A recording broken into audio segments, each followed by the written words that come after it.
بسم الله الرحمن الرحيم الرحمن علم القرآن خلق الإنسان علمه البيان.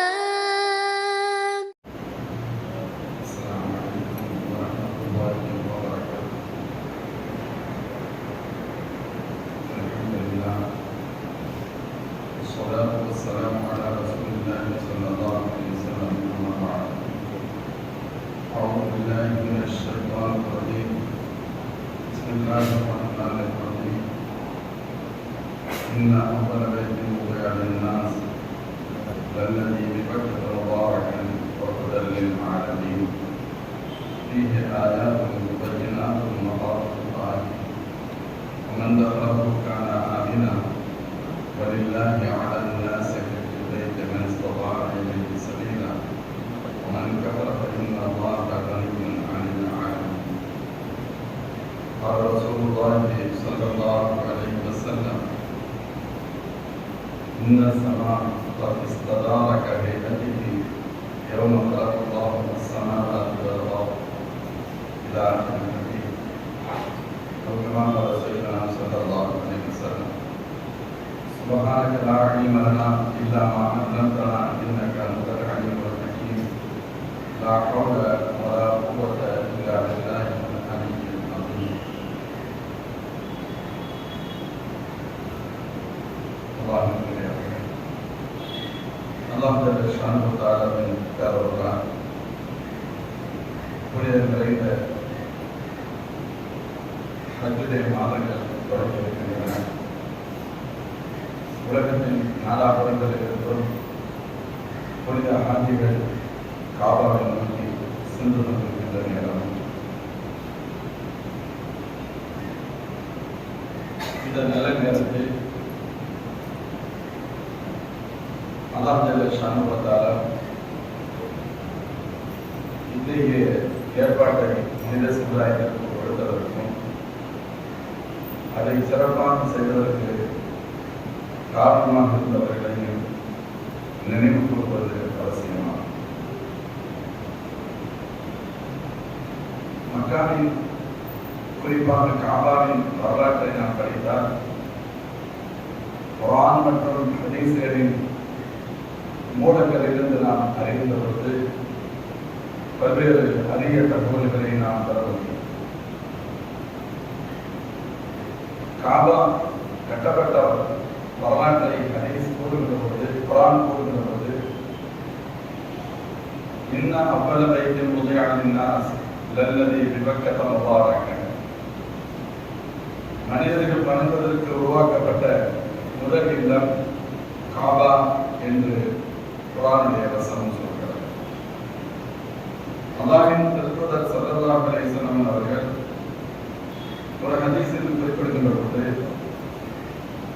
இந்த வானமும் பூமியும் உருவாக்கப்படுவதற்கு, இந்த பூமி உருவாக்கப்படுவதற்கு முன்பே அல்லாஹ் சுப்ஹானஹு வ தஆலா காபாவை நிர்மாணம் செய்தார், அதற்குரிய ஏற்பாட்டை செய்தார்.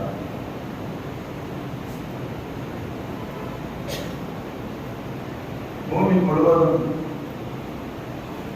கீழ்ப்பகுதி முழுவதும் நீராக இருந்தது.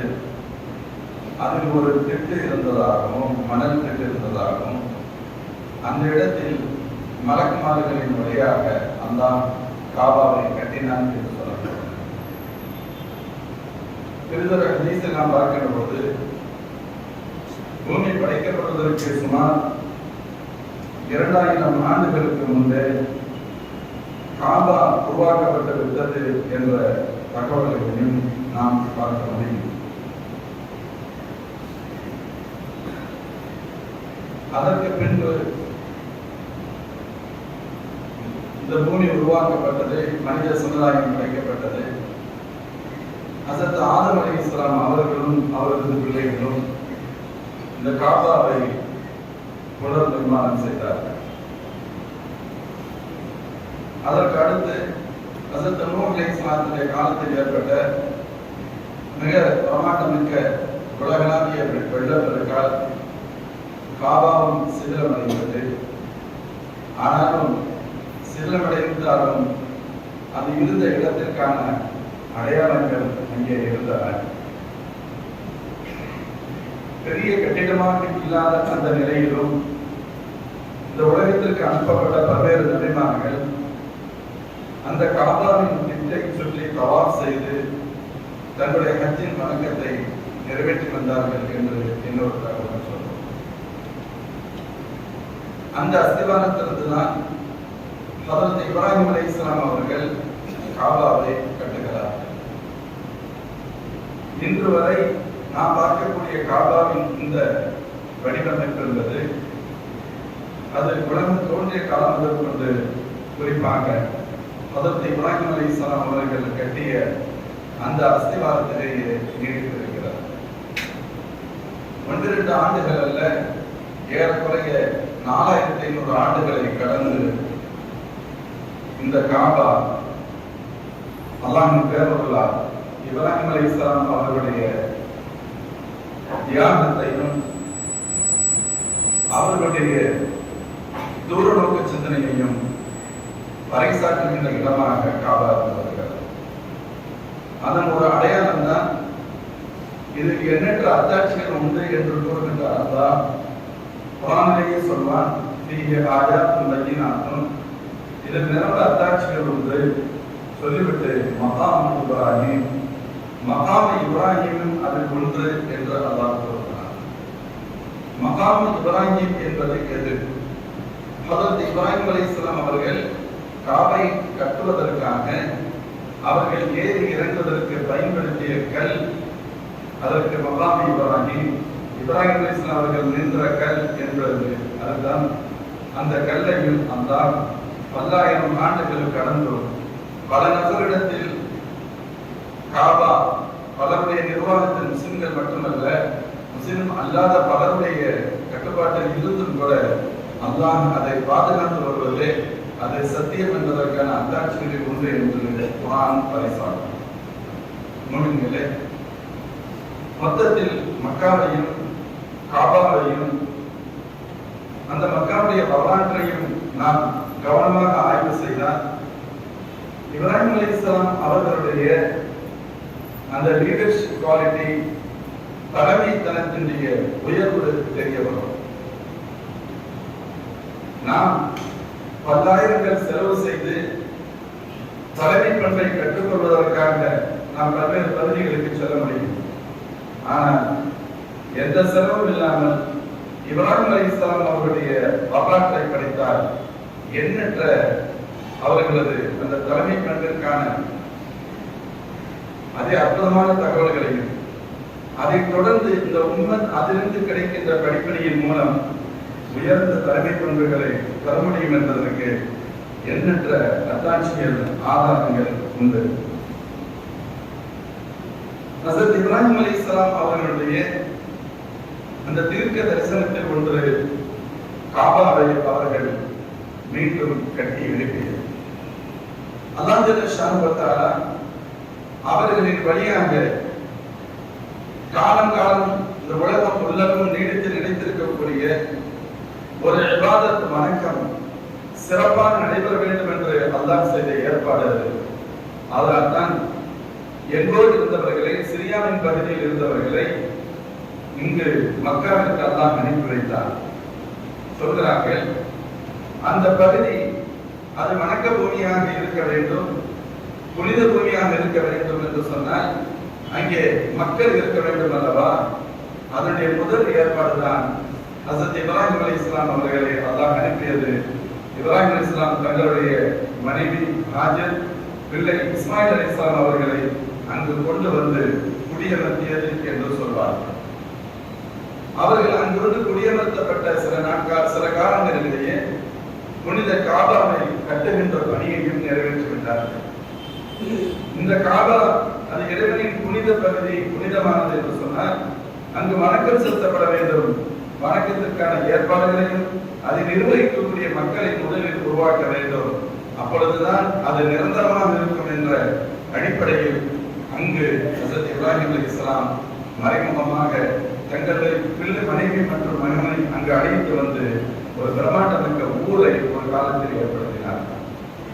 நாம் மேலோட்டமாக பார்த்தால் ஏதோ இப்ராஹிம் அலைஹிஸ்ஸலாம் அவர்கள் அங்கு வந்தார்கள், பிள்ளை விட்டு சென்றார்கள், மனைவி மக்களை விட்டு சென்றார்கள் என்று பார்க்கலாம். ஆனால் குர்ஆன் அந்த வரலாற்றை சொல்கின்ற பொழுது இப்ராஹிம் அலைஹிஸ்ஸலாம் இறைவனின் உத்தரவை கிடந்த அந்த இடத்தில் விட்டுவிட்டு சென்றார்கள்.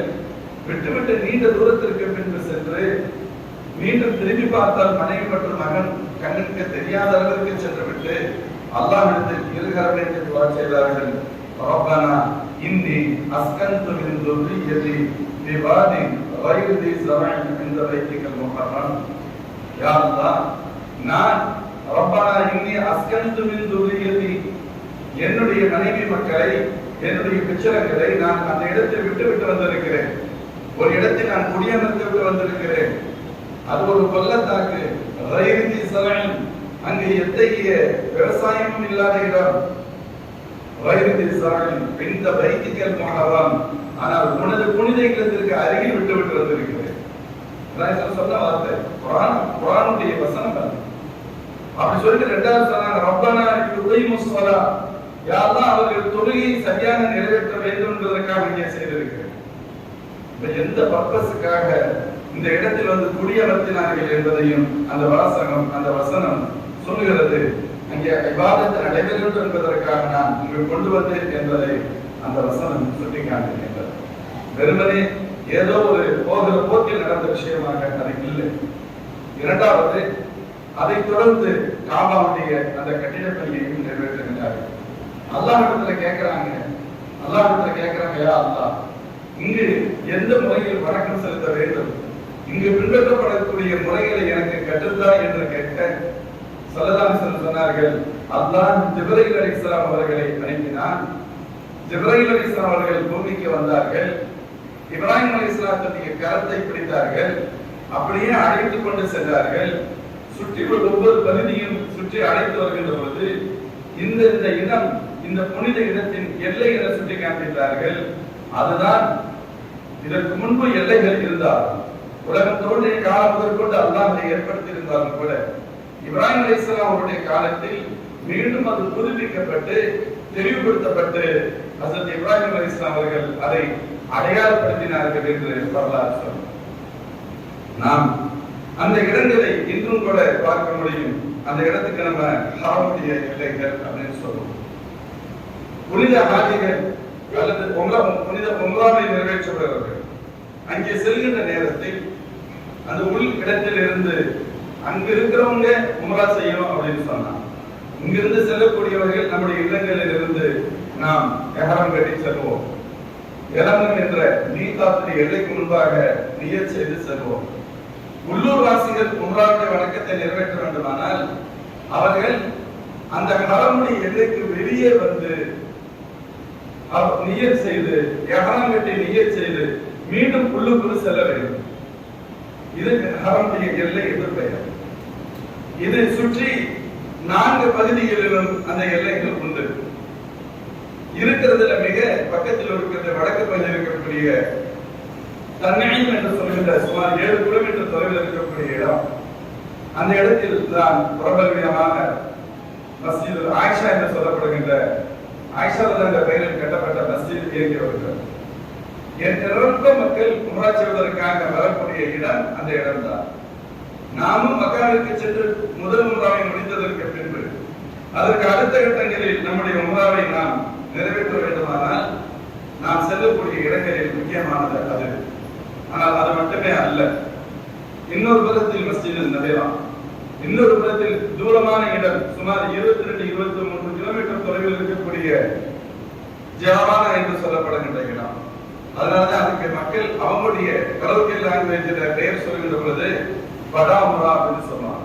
உம்ராவில் படா உம்ரா, சோட்டா உம்ரா என்ற 2 பிரிவு இல்லை. ஆனால் இருக்கின்ற எல்லையிலேயே தூரமான இடம் ஜவானா என்ற இடம். அந்த இடத்தில் போய் எஹ்ராம் கட்டி விட்டு உள்ளே வருவதால் அந்த உம்ராவிற்கு படா உம்ரா அப்படிங்கிற மாதிரி வழக்கு நடைமுறையில் பெயர் உண்டு, மக்கள் அழைத்துக் கொள்வது உண்டு.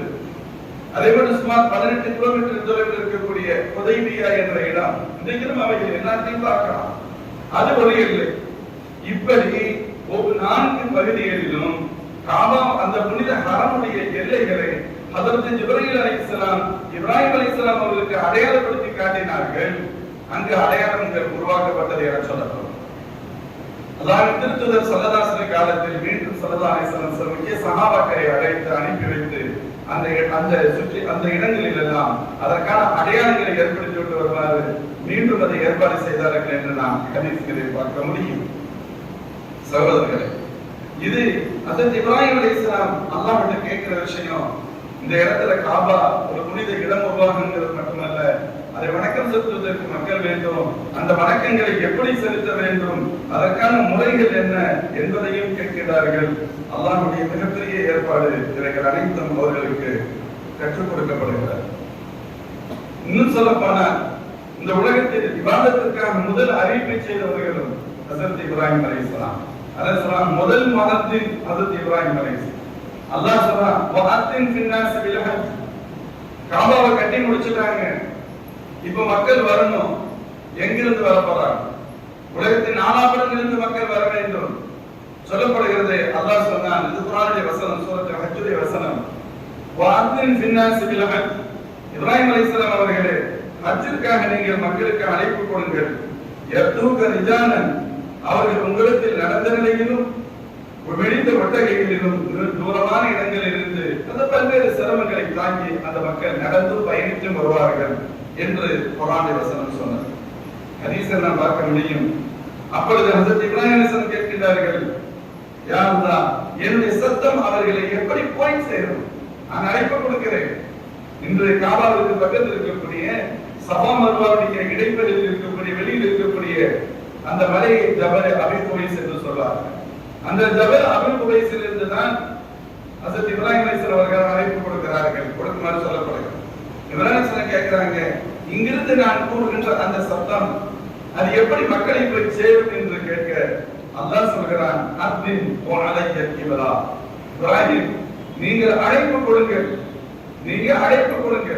அதை சேர்த்து வைக்கின்ற பொறுப்பு என் பொறுப்பு என்று சொல்ல ஹஜ்ரத் இப்ராஹிம் அலைஹிஸ்ஸலாம் ஜபல் அபி குவைஸில் ஏறி சத்தமிட்டு அழைத்து சொல்கிறார்கள், யா அய்யுஹன் நாஸ் இன்னல்லாஹ கத அமரக்கும் பி ஹஜ்ஜி ஹாதல் பைத் லியுஸீபக்கும் பிஹி அல்-ஜன்னah வ யுஜீரக்கும் மின் அஸாபின் நார் ஃபஹஜ்ஜு. ஹஜ்ரத் இப்ராஹிம் அலைஹிஸ்ஸலாம் அவர்கள் உரத்த குரலில் அங்கிருந்து சொன்னார்கள், மக்களே, அல்லாஹ் ஜல்ல ஷானஹு வ தஆலா இந்த இல்லத்தை நீங்கள் வந்து ஹஜ் செய்யுமாறு உத்தரவு பிறப்பிக்கின்றான். அதன் மூலம் உங்களுக்கு சொர்க்கத்தை தருவான், நரகத்திலிருந்து உங்களை பாதுகாப்பான். எனவே நீங்கள் எல்லோரும் வந்து ஹஜ் செய்யுங்கள் என்று அறிவிப்பு கொடுக்கிறார்கள். வரலாறு சொல்கிறது, அல்லாஹ்வின் திருத்தூதர் ஸல்லல்லாஹு அலைஹி வஸல்லம் சொல்வார்கள், فَأَجَابَهُ مَنْ كَانَ فِي أَصْحَابِ الرِّجَالِ وَأَرْحَامِ النِّسَاءِ. பெண்களுடைய கருவறையில் கர்ப்பிணி பெண்களின் கருவில் இருந்த குழந்தைகளும் ஆண்களுடைய முதுகந்தண்டில் இருந்த குழந்தைகளும் அப்பொழுது லப்பை அல்லாஹும்ம லப்பை என்று பதிலளித்தார்கள் என்று சொல்லிட்டு சொல்வாங்க. யாரெல்லாம் அப்பொழுது பதிலளித்தார்களோ அவர்கள் எல்லோருக்கும் ஹஜ்ஜுடைய நசீப் கிடைத்தது அப்படி சொல்லிட்டு சொல்றாங்க. இன்னும் சொல்லுவாங்க, யாரெல்லாம் ஒரு முறை பதிலளித்தார்களோ அவர்களுக்கு ஒரு முறை, யாரெல்லாம் இருமுறை பதிலளித்தார்களோ அவர்களுக்கு 2 முறை, எத்தனை முறை பதிலளித்தார்களோ அத்தனை முறை அந்த புனித இடத்திற்கு செல்கின்ற நசீபை அல்லாஹ் தந்தான் என்று தகவல் சொல்லப்படும். ஹஜ்ரத் இப்னு அப்பாஸ் ரலியல்லாஹு அன்ஹு அவர்களும் இப்னு ஜுபைர் ரலியல்லாஹு அன்ஹு அவர்களும் இந்த தகவலை பதிவு செய்வார்கள். தஃசீர் குர்துபியில் நாம் இதை பார்க்க முடியும். முஃமின்களே, ஹஜ்ரத் இப்ராஹிம் அலைஹிஸ்ஸலாம் எடுத்த அழைப்பிற்கான பதிலாக கடந்த 4000 ஆண்டுகளை கடந்தும் லப்பைக் அல்லாஹும்ம லப்பைக் என்ற தல்பியாவோடு அந்த வணக்கம் நடைபெற்று வருகிறது. இஸ்லாமிய காலத்தில் மட்டுமல்ல, அல்லாஹ்வின் திருத்தூதர் ஸல்லல்லாஹு அலைஹி வஸல்லம் காலத்திற்கு பின்பு சுமார் இதுவரை 1400 சில்லறை ஆண்டுகளாக இஸ்லாமிய அடிப்படையில் ஹஜ்ஜுடைய வணக்கங்கள் நடைபெற்று வந்தாலும் அதற்கு முன்பும் இப்ராஹிம் அலைஹிஸ்ஸலாத்துடைய காலத்திலிருந்து சுமார் 4500 ஆண்டுகளை கடந்தும் இந்த வணக்கம் நிறைவேற்றப்பட்டுக் கொண்டே வருகிறது. அது மட்டும் இல்ல, அதுக்காக இன்னொரு ஏற்பாட்டை செய்யலாம். 12 மாதங்கள்ல 4 மாதங்களை புனித மாதங்களாக ஏற்படுத்தப்பட்டது. அது 3 மாதங்கள் ஹஜ்ஜோடு தொடர்புடைய மாதங்கள். அதில் இப்பொழுது நாம் இருக்கக்கூடிய துல் காஅதா என்று சொல்லப்படுகிற மாதம். 12 மாதங்கள்ல துல் காஅதா, தில்ஹஜ் முஹர்ரம், அதாவது 11வது 12வது 1வது நாள். நம்முடைய ஆங்கில அடிப்படையில் சொன்னால் நவம்பர் டிசம்பர் ஜனவரிக்கு சொல்ற மாதிரி 11 12 1. இந்த தில்காதா அப்படின்னு சொன்னாலே உட்கார்றது அப்படின்னு அர்த்தம். யுத்தங்கள் செய்யாம சண்டையே காலமாக அதையே ஒரு தொழிலை போட்டு செய்து வருகிறதான அரபு மக்கள் சின்ன சின்ன விஷயங்களுக்காக யுத்தங்கள் நடைபெற்றுக் கொண்டே இருக்கும் அல்லவா? அப்படி யுத்தங்கள் தொடர்ந்து நடைபெறுகின்ற காலங்களில் கூட இந்த மாதங்களில் சண்டை செய்யக்கூடாது. அப்படி செய்வது பெரும் குற்றமாக காலங்காலமாக கருதப்பட்டு வந்தது. இஸ்லாமும் அதை அங்கீகரித்தது. இஸ்லாம் அதை அங்கீகரித்தது. அதனால இது புனித மாதங்கள். புனித மாதத்துல எத்தகைய சண்டை சச்சரவுகள் இருக்கக்கூட. எதற்காக? உலகத்தின் எல்லா பகுதியிலிருந்து ஹாஜிகள் வரணும், அவங்க ஹஜ்ஜுடைய வணக்கத்துக்கு வரணும். அன்றைய இப்பொழுது கூட நாம் கிட்டத்தட்ட ஒரு 35-40 நாட்கள் ஹஜ்ஜுக்கு முன்பாக சில நாட்கள், பின்பாக சில நாட்கள், அப்பதான் இவ்வளவு மக்களையும் பிளைட்ல கூட்டிட்டு போனா கூட நம்ம இவங்களை கொண்டு போய் இறக்கி திரும்ப ஏத்தணும் இல்ல. ஒரு நாளைக்கு எத்தனை பிளைட்டுகள் பயணிக்க முடியும்? இவ்வளவு வசதிகள் இருந்தும் கிட்டத்தட்ட ஒரு 20 நாள்ல இருந்து 30 நாள் 40 நாள் தேவைப்படுகிறது என்று சொன்னால் அந்த நேரத்தில் இன்னும் கூடுதலாக தேவைப்பட்டிருக்கும் அல்லவா மக்களுடைய பயன் அடிப்படையில். எனவே தொடர்ந்த 3 மாதங்கள், மொத்தம் 4 மாதம், 1 ரஜப், தொடரான 3 மாதங்கள் ஹஜ்ஜுடைய காலங்கள் புனித மாதங்களாக அறிவிப்பு செய்யப்பட்டது. நோக்கமே ஹஜ்ஜுடைய வணக்கத்துக்கு எத்தகைய இடையூறும் கஷ்டமும் எத்தகைய சிரமமும் இருந்துவிடக் கூடாது என்பதற்கான ஒரு பெரிய ஏற்பாடுகளில் ஒன்றுதான் இந்த புனிதம் நிறைந்த மாதங்களாக இந்த மாதங்கள் அறிவிக்கப்பட்டன என்பதை நாம் பார்க்கிறோம். அதே போல அந்த இடங்கள் புனித இடம். ஹரம் ஷரீஃப் எல்லைன்னு சொல்றதில்ல, யாரும் சண்டை போடக்கூடாது. ஒருத்தருக்கு எந்த விதமான யாரும் எந்த இடையூறும் செய்துவிடக் கூடாது. மனிதர்களுக்கு மட்டுமல்ல, விலங்கினங்களுக்கு மட்டுமல்ல, அங்க இருக்கக்கூடிய புற்பொண்டுகளை கூட வெட்டக்கூடாதுங்கிற அளவுக்கு சொன்னாங்க. ஒரு தூர நோக்கி சாபி மதகுடைய சட்டங்கள் சொல்லுவாங்க, ஒருவர் எவரேனும் ஒருவர் பெரிய தவறு செய்து விட்டு உள்ள போயிட்டாரு. இப்ப என்ன பண்றாரு? வெளியில தப்பு பண்ணிட்டு உள்ள போனான், அவன் எல்லைக்குள்ள போயிட்டாரு. அப்ப நம்ம என்ன சொல்லுவோம்? அவன் புறாணி ஏமாத்துறான்னு சொல்லுவோம். வெளியில தப்பு பண்ணிட்டு வெளியில தான் தண்டனை அடிக்கிறதுக்கான உள்ள போயிட்டாங்க. அப்பொழுது கூட மார்க்கம் சொல்லுகிறது, 2 பதில்களில் 22 கருத்துக்கள் உண்டு. ஒரு சாரர் சொல்லுவாங்க, அவன் நம்மளை ஏமாத்த பார்க்கிறான், அவனை விடக்கூடாது, அவனை போய் உள்ள இருந்து தூக்கிட்டு வந்துடணும் அப்படின்னு சொன்னான். அந்த நேரத்தில் கூட இன்னொரு சாரார் சொல்கிறார்கள், அப்படி செய்யக்கூடாது, அவனுக்கு உணவு தண்ணீர் போன்றவைகள் கிடைக்காமல் பார்த்துக் கொள்ள வேண்டும், அவனை வெளியே கொண்டு வருவதற்குண்டான நிர்பந்தத்தை உருவாக்கணும். என்ன அர்த்தம்? அந்த இடத்துல வச்சு அவனுக்கு கஷ்டம், அங்கே இடத்துல அவன் குற்றவாளியாக இருந்தாலும் கொடுத்துடக் கூடாது என்ற ஒரு நிலை அந்த புனித ஹரமுடைய இதற்கு கொடுக்கப்பட்டது. புனித மாதங்கள், புனித ஹரம், புனித இடங்கள், புனிதமான மஸ்ஜித் ஹராம், அல்லாஹ் எவ்வளவு பெரிய ஏற்பாடு. ஒரு தொழுகை அங்கு நிறைவேற்றப்படுமானால் பெருமானார் ஸல்லல்லாஹு அலைஹி வஸல்லம் சொல்வாங்க, 1,00,000 மடங்கு அதிகமான சவாப். 1,00,000 நன்மைகள் அல்ல, 1,00,000 நன்மைகள் அல்ல. நாம் சொல்வதற்கு கூட 1,00,000 கொடுக்கப்படலாம். இதை போன்று 1,00,000 மடங்கு அதிகமாக கிடைக்கும். அதான் சொல்லுவாங்க சூஃபியாக்கள், ஒருவர் காபாவுக்கு போறார், ஹரமுக்கு போறார், பல கோடிகள் செலவு செஞ்சு போனார். ஒரே ஒரு தொழுகை ஜமாத்தோடு நிறைவேற்றுகிற வாய்ப்பு அவருக்கு கிடைத்தது. அதுக்கடுத்து ஏதோ இருக்க முடியல, வர வேண்டிய நிர்பந்தம் சொன்னாலும் இவ்வளவு செலவு பண்ணிட்டு போயிட்டு போனமே பெரிய ராசா அப்படி நீங்க நினைக்க வேண்டியது இல்லை. நீங்க எத்தனை 1000 கோடிகளை செலவு செய்தாலும் சரி, அங்கு நீங்கள் நிறைவேற்றிய ஒரு தொழுகைக்கு கிடைக்கக்கூடிய நன்மை அதை விட பன்மடங்கு அதிகமாக. கவலைப்படுறதுக்கு ஒண்ணுமே இல்லை. ஏன்னா இவ்வளவு தூரம் வந்தோம், இவ்வளவு கஷ்டப்பட்டு வந்திருக்கோம், இவ்வளவு செலவு செஞ்சுட்டு வந்திருக்கிறோம், வாய்தா இல்லாம போச்சு அப்படின்னு நினைக்க முடியாது. ஆனால் அங்கு பல நாட்கள் பல வாரங்கள் தங்கக்கூடிய பாக்கியம் கிடைக்கிறது, பல வக்த தொழுகைகளை தொழக்கூடிய ஜமாத் நசீபு கிடைக்கிறது என்று சொன்னால் அவர்கள் எவ்வளவு பெரிய பாக்கியம் சார். அல்லாஹ் ஷான் கொடுத்தாரா? இப்படி ஒரு மிகச்சிறந்த ஒரு அமலை நிறைவேற்றுவதற்கான ஏற்பாடாக ஹஜ்ரத் இப்ராஹிம் அலைஹிஸ்ஸலாம் அவர்களை அல்லாஹ் முன்னுதாரணமாக ஆக்கி அவர்களுக்கு வழியாக இந்த அமல்களை தொடர்ந்து நீடித்து நெருக்க செய்து அவரது குடும்பத்தில் எம்பெருமானார் ஸல்லல்லாஹு அலைஹி வஸல்லம் அவர்களை இறுதியாக அல்லாஹ் அனுப்பி வைக்கின்றார். நபி ஸல்லல்லாஹு அலைஹி வஸல்லம் அவர்களுக்கு ஹஜ்ஜுடைய வணக்கத்தை அல்லாஹ் கற்றுத் தருகிறார். ஸல்லல்லாஹு அலைஹி வஸல்லம் அதனாலதான் ஹஜ்ஜுடைய இடத்துல சொன்னாங்க, தோழர்களே நீங்கள் தெளிவாக புரிந்து கொள்ளுங்கள், கவனமா கேட்டுக்கங்க. உங்களுக்கு ஹஜ்ஜுடைய வணக்கத்தை நான் சொல்லி தரேன். ஒருவேளை அடுத்த ஆண்டு நாம் உங்களை சந்திக்க முடியாத நிலை இருக்கலாம். உண்மையா தான் நடந்துச்சு. அடுத்த ஆண்டு உங்களை நான் சந்திக்க முடியாத நிலை இருக்கலாம். பொதுவாண்டி மனாசிக்கும் ஹஜ்ஜுடைய வணக்கங்களை நீங்கள் என்னிடமிருந்து முழுமையாக சரியாக கற்றுக்கொள்ளுங்கன்னு சொல்லதான் சொன்னாங்க. மூமின்களை ஹஜ்ஜுடைய வணக்கம் தில்ஹஜ் 8 தொடங்குகிறது. ஹஜ்ஜில் எல்லாம் போறாங்க, போகக்கூடிய நேரம் இப்போ போவாங்க, உம்ரா செய்வாங்க, நார்மலுக்கு வந்துருவாங்க. தில்ஹஜ் 8 அன்று இஹ்ராம் இருக்கிற இடத்திலே இந்த இஹ்ராம் கட்டி ஹஜ்ஜுடைய நிய்யத் செய்த ஹஜ்ஜுடைய வணக்கம் தொடங்கும். தில்ஹஜ் 8ல மினாவுக்கு போவாங்க.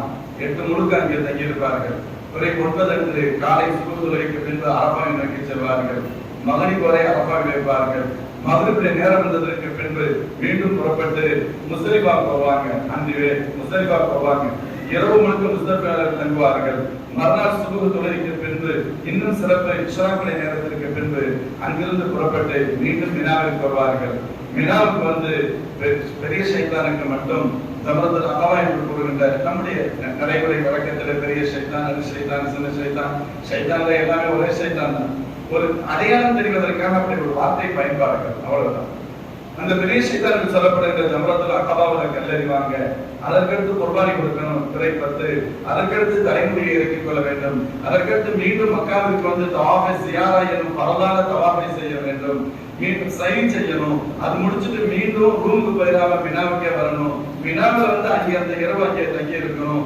மறுநாள் பிறை தில்ஹஜ் 11 அன்று பகல்ல நண்பகல் நேரத்தில் லோஹருடைய நேரத்தில் இருந்து கல்லறிகின்ற அமல் தொடங்கும். அங்கே 3 ஷைத்தான்களுக்கு பிறை 11 அன்று கல்லறியப்படும். பிறை அங்கே தங்கிடுவாங்க. பிறை 12 அன்றும் 3 ஷைத்தான்களுக்கும் கல்லறியணும். கல்லறிந்து விட்டு மகரிபுடைய நேரத்திற்கு முன்பாக அவர்கள் அந்த எல்லையை கடந்து மக்காவை நோக்கி வந்துவிட வேண்டும். ஒருவேளை அப்படி வர முடியாத சூழல் அவர்களுக்கு ஏற்பட்டால் பிறை 13 அன்றும் தங்கி இருந்து அந்த இரவுல தங்கி மறுநாள் பகல்ல கல்லறிந்து விட்டு மக்காவிற்கு வந்து சேர வேண்டும். அப்படி செய்யும் பட்சத்தில் இவருடைய ஹஜ்ஜி அமல்கள் அல்லாஹ்வின் பேரருளால் நிறைவேற்றி விட்டார். அதில் ஒரே ஒரு வாஜிபான அமல் என்பது அங்கிருந்து அவர்கள் ஊருக்கு புறப்படுகின்ற பொழுது இறுதியாக செய்யக்கூடிய தவாஃபிற்கு தான் பயண தவாஃப்னு சொல்லுவாங்க. அது எப்பொழுது புறப்படுகின்றார்களோ அப்பொழுது அந்த தவாஃப் செய்யணும். அதற்கு முன்புண்டான எல்லா அமல்களும் ஹஜ்ஜில் அமல்கள் நிறைவேற்றிருக்கிறது. அல்லாஹ்வின் திருத்தூதர் ஸல்லல்லாஹு அலைஹி வஸல்லம் அனுபவமாக செய்து அனுபவமாக காண்பித்து 1400 சில ஆண்டுகளாக அந்த அமல்கள் சிறப்பாக நிறைவேறுகின்றன. ஹஜ்ரத் இப்ராஹிம் அலைஹிஸ்ஸலாத்துடைய காலத்திலிருந்து அதை நம்ம பார்க்கிறோம். இறை மறுப்பாளர்கள் வாழ்ந்த காலமும் சரி ஹஜ்ஜுடைய வணக்கம் இருந்துச்சு. ஸல்லல்லாஹு அலைஹி வஸல்லம் அதனால் தான் தங்களுடைய தாவாவுடைய பணியை மேற்கொண்ட பொழுது நீங்க வரலாறுகள்ல படிச்சா தெரியும், மினாவில வெளியூர்ல வந்திருக்கவங்களுக்கு போய் உபதேசம் செய்வாங்க. அப்படி உபதேசம் பெறப்பட்டவர்கள் தான் 15 தோழர்கள். சில பேருக்கு ஈமானுடைய நசீப் கிடைச்சிச்சு. அடுத்தடுத்த ஆண்டுகள் அந்த எண்ணிக்கை கூடுச்சு.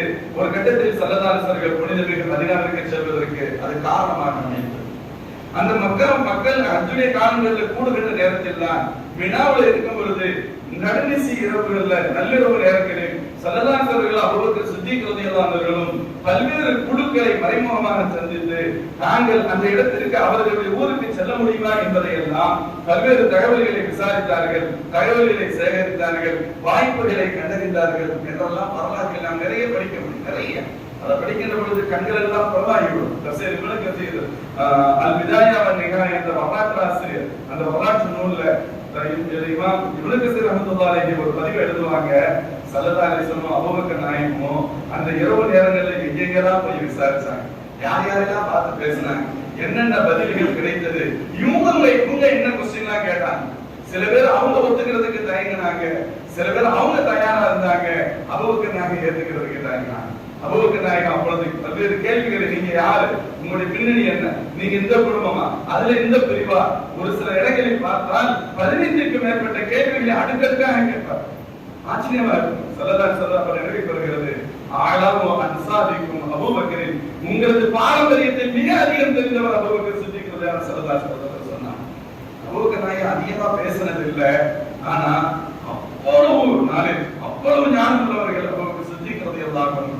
அவ்வளவு நெருக்கடியான அந்த காலகட்டத்தில் ஸல்லல்லாஹு அலைஹி வஸல்லம் அவர்களை பத்திரப்படுத்துவதற்கும் பாதுகாப்பதற்கும் அவர்கள் எடுத்துக்கொண்ட முயற்சி மிக மிக கடுமையானது.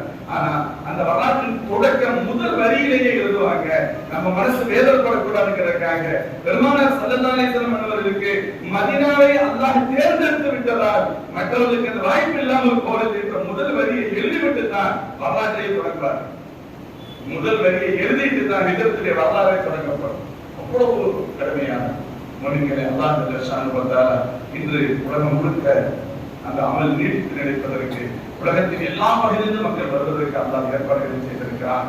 புனித ஹரமுடைய எல்லைகளில் சில பேர் புனித இடங்களாக ஒவ்வொரு மக்களும் தங்களுக்கு புனித இடங்களை வைத்துக் கொண்டாலும் சரி, வரலாற்று ரீதியாக இதை போன்று உறுதிப்படுத்தப்பட்ட தகவல்களும் இதை போன்று முக்கியத்துவம் கொடுக்கப்படுகின்ற சூழ்நிலையும் உலகத்தில் எங்குமே இல்லை. இந்த புனித இடத்தில் அந்த ஹரமுடைய எல்லை என சொல்கின்றோமே, ஒரு பக்கம் 7 கிலோமீட்டர், இன்னொன்று 12, 16, 22, இந்த எல்லைகளுக்கு உள்ளால் இந்த எல்லைகளை கடந்து வெளியில் இருக்கின்ற முஸ்லிம் அல்லாத எவரும் உள்ளே வர முடியாது. அல்லாஹ்வுடைய வசனம், யா அய்யுஹல்லதீன ஆமனூ இன்னமல் முஷ்ரிகூன நஜஸுன் ஃபலா யக்ரபுல் மஸ்ஜிதல் ஹராம பஅத ஆமிஹிம் ஹாதா ஃபஸ்அலூஹு சித்தம் வஸத்து உமர் அலி ரலியல்லாஹு அன்ஹு வந்து நம்ம முதல் ஹஜ்ஜுடைய டைத்துக்கு ஸல்லல்லாஹு அனுப்புனாங்க. அனுப்பிட்டு இந்த தகவல்கள் சொல்லுங்கன்னு சொன்னாங்க. அந்த ஹஜ்ஜுடைய டைத்தில் இந்த தகவல்கள் எல்லாம் சொல்லப்பட்டது. அதற்கு அடுத்த ஆண்டு பெருமானார் ஸல்லல்லாஹு அலைஹி வஸல்லம் ஹஜ் செய்தார்கள் என்று இன்னைக்கும் சரி, நீ எவ்வளவு பேசலாம் எவர்களும், ஆனா அந்த எல்லையை கடந்து செல்ல முடியாது. ஒரு சராசரி ஏழை ஒரு முஸ்லிம் சாதாரணமாக ஒரு போக முடியும். எவ்வளவு பெரிய கோடீஸ்வரராக இருந்தாலும் சரி, எவ்வளவு பெரிய நாட்டின் அதிபர்களாக இருந்தாலும் சரி, அந்த இடத்தை கடக்க முடியாது என்பதுதான் நிதர்சனம். இப்படி எண்ணற்ற உயர் தகவல்களை அடிப்படையாக கொண்டது மக்காவின் வரலாறு, காபாவின் வரலாறு, ஹஜ்ஜின் வரலாறு. அந்த இப்ராஹிம் அலைஹிஸ்ஸலாம் சொன்ன வார்த்தை நாம் கவனத்தில் கொள்ள வேண்டும். அல்லாஹ் இந்த இல்லத்தை ஹஜ் செய்வதை உங்களுக்கு கடமையாக்கி இருக்கிறார். வசதி இருக்கும் பட்சத்தில் கடமை நம் மீது கடமை, அதை செய்தால் உங்களுக்கு சொர்க்கம் கிடைக்கும், நரகத்திலிருந்து பாதுகாப்பு கிடைக்கும். மோமின்களே, நம்ம யாருக்கெல்லாம் ஹஜ் கடமையாக இருக்கிறதோ நாம் எல்லோரும் அதை மிகச் சரியான முறையில் நிறைவேற்றுவதற்கு உண்டான முயற்சியை மேற்கொள்ள வேண்டும். ஏன்னா இது நம்ம கையில இல்லை. நிறைய ஹஜ் நம்ம கேட்க முடியும்.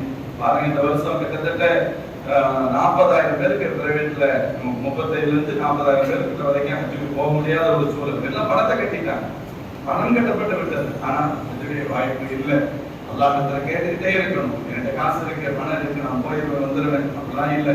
எனக்கு அதிகாரம் இருக்கு, அவங்களுக்கு தெரியும், இவங்களுக்கு தெரியும், அதெல்லாம் ஒண்ணுமே இல்லை. எல்லாத்தையும் தாண்டி அல்லாஹ் ரொப்பிட்ட பிச்சை கேட்கணும். அதை எங்களுக்கு அந்த நசீபத்தோடு ரொப்பிட்ட கேட்கணும். அல்லாஹ் ஷான் வந்தாலா கண்டிப்பாக அந்த நசீபை தருவார். ஒருவேளை இந்த ஆண்டு பாக்கியம் பெற முடியாதவர்கள் அவங்க எவ்வளவு கவலைப்பட்டிருப்பாங்க, அதுக்கு பகரமாக அல்லாஹ் பல ஹஜ் பல உம்ரா செய்த சஹாபாக்கள் அவர்களுக்கு தருவார். நேரடியாகவும் அவர்களுக்கு அல்லாஹ் ஷான் வந்தாலா அடுத்த வருடங்களில் அதற்கான வாய்ப்பை சிறப்பாக தருவார். தர வேண்டும் என்று நாம் எல்லோரும் உலகமாக துஆ செய்ய வேண்டும். நாம் இந்த வணக்கத்தின் வழியாக அல்லாஹ் என்னென்ன படிப்பினைகளை நமக்கு ரப்பு தருகின்றானோ அவைகளை ஏற்ற படிப்பினையாக சொல்ல வேண்டும். எல்லாம் அல்லாஹ் எல்லோருக்கும் நசீபை தருவானாக. சகோதரர்களே, ஒரு சிறிய முக்கியமான அறிவிப்பும் காசா நகருக்கு தெரியும். கடந்த ஏறக்குறைய 2 ஆண்டுகள் 6 நாட்களாக இஸ்ரேல் காசாவை துவம்சம் செய்து வருகிறது. அந்த மக்கள் சொல்ல முடியாத துன்பத்திற்கு தள்ளப்பட்டிருக்கிறார்கள். ஹமாஸ்ங்கிற அந்த போராளிகளை கண்டிக்கின்றோம் என்ற பெயரில் மொத்தத்தில் பொதுமக்களுக்கு எவ்வளவுதான் அதில் சொல்றதுக்கு ஒன்றுமே இல்லை. இங்க இருந்து அந்த பகுதிக்கு போங்க, திருப்பி அங்கிருந்து இங்க வாங்க. இப்போ எங்குமே கிடக்கு. சாதாரண டென்ட்டுகளில் தங்கியிருந்தால் கூட அந்த இடத்துல கொண்டு போடப்படுகிறது, மருத்துவமனைகளில் கொண்டு போடப்படுகிறது, ஸ்கூல்கள்ல கைனா நடத்தக்கூடிய ஸ்கூல்கள்ல இது பண்றாங்க. இது எந்த அளவுக்கு கேட்டா எதுவும் கிட்டத்தட்ட எதுவுமே இல்லைங்கிற அளவுக்கு உண்டான எல்லா கட்டிடங்களையும் தொடச்செடுக்கணுங்கிற முடிவுக்கு வந்துட்டாங்க. ஒரு பெரிய சதிவலை பின்னப்பட்டு இவங்க எல்லாத்தையும் இருக்கிற கொஞ்சம் பேரையும் நாடு கடத்தணும், வேற ஊருக்கு அனுப்பணும். அவங்க டீசெண்டா சொல்லிக்குவாங்க, ஏதாவது ஊர்ல குடியமர்த்தணும், குடியமர்த்திட்டு உங்களுக்கு நாங்க இங்க நல்ல கட்டிடங்களை கட்டி அப்புறமாக்க அவங்களை நாங்க இங்க தெரிவிச்சுக்கிறோம். இப்படி ஒரு நயவஞ்சகத்தனமான வேலை நடைபெற்றுக் கொண்டிருக்கிற அந்த மக்கள் வீடு இழந்த பொழுதும் சரி, எல்லா விதமான அவருடைய உரிமைகள் மறுக்கப்பட்ட பொழுதும் சரி, எல்லா விதமான துன்பங்கள் கொடுக்கப்பட்ட பொழுதும் சரி, ஆச்சரியத்திலும் ஆச்சரியம் அவருடைய ஈமானுடைய வலிமை. அந்த மக்களிடத்துல அல்லாஹ் எங்கிருந்தால் அதை திறக்கிறான். அல்லாஹ் மேலும் அவர்களை உறுதிப்படுத்த வேண்டும். அவ்வளவு வலிமையோடு இருக்கிறார், அவ்வளவு வலிமையோடு இருக்கிறார். அல்லாஹ் அதன் அடையாளமாக அவர்களுக்கு அல்லாஹ் சிறந்த வெற்றியை தரணும். இப்பொழுது அடுத்த கட்டத்துக்கு எப்படி வர்றாங்கன்னு சொன்னா, டெய்லி குண்டு போட்டு சாகடிக்கிறது அல்லாமல் இதுக்கு இவங்க மசிய மாட்டேங்கிறாங்களே அப்படிங்கிற எண்ணத்துல அவர்களுக்கு செல்ல வேண்டிய உணவுப் பொருட்கள், மருந்துகள், அடிப்படை தேவையான தண்ணீர் போன்றவைகள் கூட நிறுத்தப்படுகின்ற அளவிற்கு உண்டான சூழல். பல்வேறு வெளியில் இருக்கக்கூடிய இவைகளை கவனமாக கவனிக்கக்கூடிய ஐநா போன்ற அமைப்புகள் இதுல மிகுந்த கவலையை தெரிவிக்கிறது. இதே நிலை இப்படியே அவர்கள் செய்யும் பட்சத்தில் ஏறக்குறைய பல்லாயிரக்கணக்கான குழந்தைகள் பட்டினியால் இறந்து விடுவார்களோ என்று அஞ்சுகின்ற அளவிற்கு உண்டான சூழல் இங்கே ஏற்பட்டுக் கொண்டிருக்கிறது. நாம் என்ன செய்ய முடியும் என்று யதார்த்தமான கேள்வியாக இருந்தாலும் நாம் துவா செய்யக்கூட முடியாது என்று யாரும் நாம் சொல்ல முடியாது. ஆதலால் நாம் உலக முஸ்லிம்கள் எல்லோருக்கும் தார்மீக கடமை இருக்கிறது. அந்த மக்களுக்கு வெற்றி கிடைக்கும், தீயவர்களின் கொடூர தாக்கிலிருந்து அவர்கள் பாதுகாப்பு பெறவும் துவா செய்ய வேண்டிய தார்மீக கடமை. ஏதாவது துவா செய்யுங்க.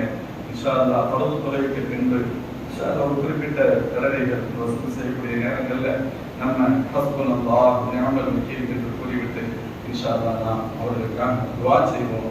இது கூட்டு துவா. இது மட்டுமல்ல, நாம் ஒவ்வொரு தொழிலுடைய நேரங்களிலும் சரி, நம்முடைய வீடுகளில் தஹஜ்ஜுத் தொழுகின்ற பொழுதும் சரி, தனிமையில் இருக்கின்ற பொழுதும் சரி, அழுது அல்லாஹ்விடத்தில் துவா செய்யணும். நம் பெண்கள் குழந்தைகளிடத்தில் சொல்லி துவா செய்ய சொல்லணும். இதுல நம்ம ஏதோ நம்ம சாப்பிட்டோம், சந்தோஷமா இருக்கணும், ஜாலியா இருக்கணும் நினைச்சுட்டு போயிடக்கூடாது. நம்முடைய ஒரு பகுதி இவ்வளவு பெரிய துன்பத்திற்கு உள்ளாக இருக்கிறது என்பதை கவனத்தில் கொண்டு உடற்புறமாக துவா செய்யுங்க. தமிழ்நாடு முழுக்க அறிவிப்பு செய்யப்பட்டிருக்கிறது. எல்லோருமே துவா செய்ய வேண்டும் என்று நாமும் துவா செய்வோம். நம்முடைய துவாவை அல்லாஹ் கபூல் செய்து அந்த மக்களுக்கு பாதுகாப்பை வெற்றியும் அல்லாஹ் தருவானாக. அஸ்ஸலாமு அலைக்கும் வரஹ்மத்துல்லாஹி வபரகாத்துஹு. صدق الله العظيم.